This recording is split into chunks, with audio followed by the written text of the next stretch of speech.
Hello बच्चों, let's see the question. A thin uniform wire AB of length 1 meter and unknown resistance X and a resistance of 12 ohm are connected by a thick conducting strips as shown in the following figure. A battery and galvanometer with a sliding jockey connected to it are also available. Connections are to be made to measure the unknown resistance X using the principle of Wheaton's bridge. For a balanced Wheaton bridge as shown in the following figure, we have after appropriate connection are made, it is found that no deflection takes place in the galvanometer when the sliding jockey touches the wire at a distance 60 cm from A. The value of resistance X. बच्चों question में हमें Wheaton bridge दिया गया है बच्चों, और हमें बताया गया है कि बैलेंस कंडीशन में है, तो हमें x की वैल्यू फाइंड करनी है बच्चों।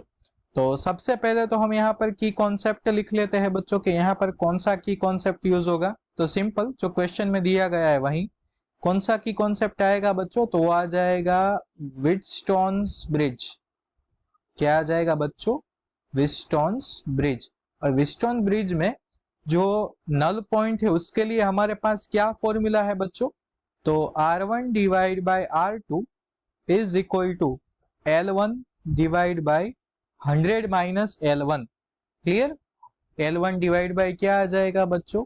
100 माइनस L1। ये है बच्चों रिजल्ट 1। क्लियर बच्चों?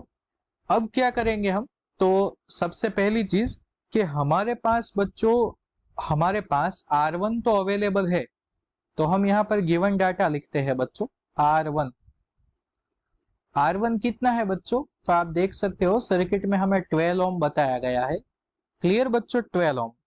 और बच्चों जो L1 है बच्चों, L1, क्लियर, L1 वो कितना है बच्चों, तो आप देख सकते हो L1 कितना हो सकता है बच्चों, L1, तो L1 हमें बताया गया है बच्चों 60 सेंटीमीटर दिया गया है। आई थिंक कितना दिया गया है बच्चों, वो हमें दिया गया है 60 सेंटीमीटर।